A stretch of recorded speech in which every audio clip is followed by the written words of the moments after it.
teks persuasi. Sebelum memulai pembelajaran pada hari ini, mari kita mengucap basmalah terlebih dahulu. Bismillahirrahmanirrahim. Hari ini banyak ya yang masuk dari absensi, hanya ada beberapa yang tidak masuk.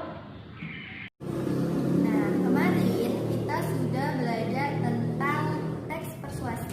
Kemarin kita sudah belajar menggunakan media Bolnas, sudah menggunakan metode pembelajaran berbasis masalah, dan kemarin hasilnya sudah cukup bagus. Dan hari ini Ibu ingin kalian lebih meningkat lagi keterampilan teks persuasinya, karena kemarin sudah bagus tapi masih terdapat beberapa kesalahan dari setiap kelompoknya.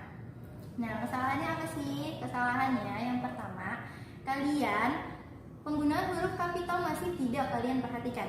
Kalian harus ingat bahwa di paragraf pertama, di paragraf awal harus menggunakan huruf kapital. Jangan kalian di paragraf awal menggunakan huruf A-nya A kecil, padahal seharusnya A-nya itu A besar, bukan A kecil. Nah, di paragraf pertama juga kalian banyak yang meletakkan kata hubung di paragraf awal, misalkan penggunaan kata dan, padahal seharusnya jangan diletakkan di paragraf pertama, di kata awal paragraf. Jangan, kata hubung itu kata yang digunakan untuk menghubungkan, jadi usahakan jangan letakkan di awal paragraf. Nah, selanjutnya kesalahan kalian masih ada yang meningkat, asal meningkat saja. Artinya contohnya seperti ini, penggunaan kata miras.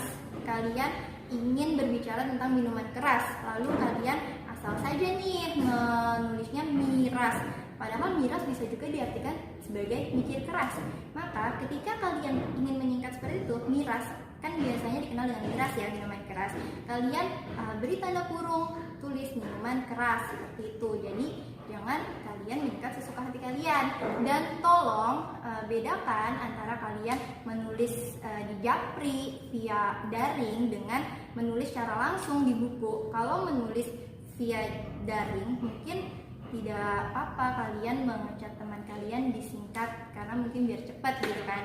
Tapi kalau di tulisan di buku, jangan sekali-sekali kalian menulis dengan disingkat. Misalkan menulis cepat, biasanya kalau di WhatsApp kalian mungkin menulisnya CPT. Nah, kalau pada saat menulis teks persuasi jangan kalian terapkan peningkatan itu. Nah, selanjutnya ada juga yang menulis ciri-ciri. Nah, ada yang mengambil salah satu tema kemarin itu temanya pergaulan bebas. Nah, ditulislah ciri-ciri pergaulan bebas. Boleh atau tidak sih? Boleh ditulis ciri-ciri pergaulan bebas, tapi jangan ditulisnya ciri-ciri. Kalian harus mungkin ciri-ciri itu bisa kalian letakkan di bagian rangkaian argumen.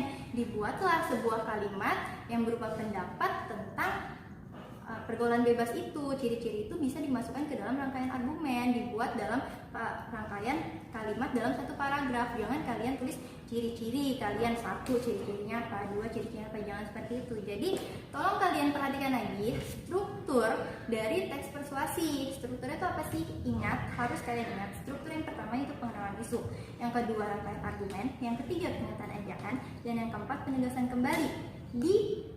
Pada paragraf pertama itu pengenalan isu. Nah, di pengenalan isu ini kalian ingat bahwa di sini kalian mengenalkan dulu masalahnya apa, masalah yang akan dibawakan apa, isunya apa. Jangan di kalimat awal kalian langsung mengajak seseorang untuk tidak melakukan hal tersebut. Misalkan di kalimat awal kalian langsung membuat kata-kata jangan kita menggunakan narkoba, jangan seperti itu dulu. Kalian kenalkan dulu narkoba itu apa, lalu argumen kalian tentang narkoba itu apa, lalu cara mengajak orang agar tidak menggunakan narkoba itu seperti apa, dan kalian tegaskan kembali atau rangkum pernyataan-pernyataan yang telah kalian utarakan di bagian penegasan kembali.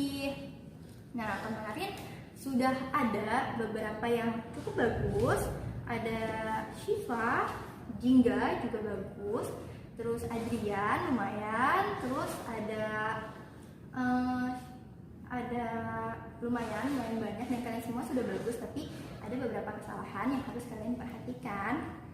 Nah, oh ya, di penggunaan di juga kalian harus ingat kalau di itu menunjukkan kata tempat harus kalian pisah. Misalkan di danau harus kalian pisah, tapi kalau di itu tidak menunjukkan kata tempat hurufnya digabung. Oke, dan penggunaan tanda koma, tanda titik juga tolong kalian perhatikan. Nah, sekarang kita masih ingin menulis teks persuasi, kita masih akan menulis teks persuasi, tapi tolong apa yang sudah saya sampaikan, kesalahan kalian diperbaiki.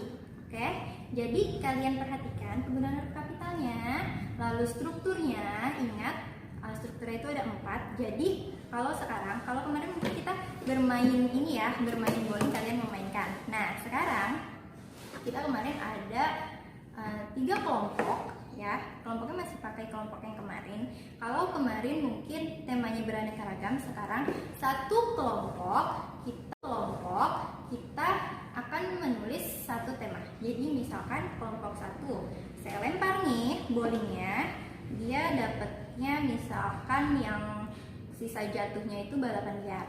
Nah, jadi kelompok 1 temanya itu tentang balapan liar. Habis itu dibuat kalimat ajakannya sama balapan liar, tapi mengerjakannya tetap sendiri-sendiri. Nanti dikumpulkan pada ketua kelompoknya lalu dikirim ke saya via WhatsApp.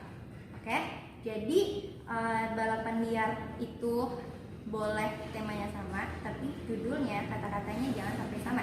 Karena pastikan kalian, pikiran kalian, cara pandang kalian itu pasti berbeda-beda. Jadi usahakan tolong dan memang harus berbeda.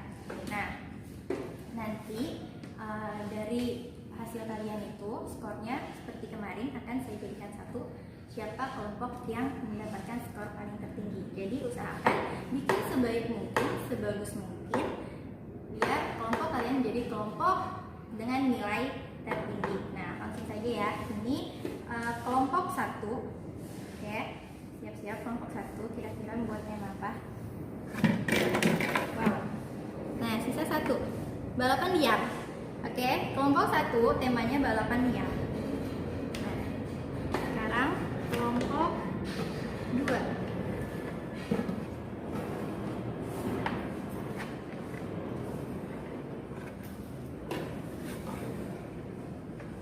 Kelompok 2. Wow, sisanya banyak. Kelompok 2 di sini ada 4, saya pilih salah satu. Nah, ini tawuran. Jadi kelompok 2 tentang tawuran. Tapi tolong kalau kemarin misalkan udah ada yang mengambil tema tawuran, tolong tetap dibuat lagi tapi dengan judul dan kalimat ajakan yang berbeda. Dan tolong di setiap paragrafnya ditulis itu termasuk ke dalam apa. Misalkan paragraf pertama kalian tulis di pinggirnya pengenalan isu, lalu yang paragraf kedua misalkan rangkaian argumen, paragraf ketiga misalkan pernyataan ajakan, dan paragraf keempat penegasan kembali. Nah, sekarang kelompok terakhir yaitu kelompok berapa? Kelompok 5. Oke. Kelompok 5, maaf salah. Kelompok 3. Mohon maaf, tidak ada yang kena. Oke, 1, 2, 3. Sisa 1. Minuman keras. Nah, minuman keras jadi sama ya, kalau sudah ada minuman keras tetap dibuat lagi tapi dengan judul yang berbeda, dengan kalimat ajakan yang berbeda yang lebih menarik. Perhatikan penggunaan tanda baca kalian, perhatikan strukturnya, dan ingat tugasnya sekarang kalian buat teks persuasi. Kelompok 1 itu balapan liar, kelompok 2 itu kelompok 2 apa tadi? Kelompok 2 tawuran, dan kelompok 3 itu minuman keras. Oke, kalian buat, kalian perhatikan tanda bacanya, dan kalian perhatikan strukturnya. Strukturnya ingat ya, di paragraf pertama tulis itu termasuk pengenalan isu atau termasuk paragraf keduanya termasuk rangkaian argumen, tulis di pinggirnya. Oke. Nah, sekian dari saya. Mari kita akhiri pembelajaran hari ini dengan hamdalah, alhamdulillahirabbil alamin. Semoga bisa bermanfaat. Tugasnya saya tunggu hari ini. Wassalamualaikum warahmatullahi wabarakatuh.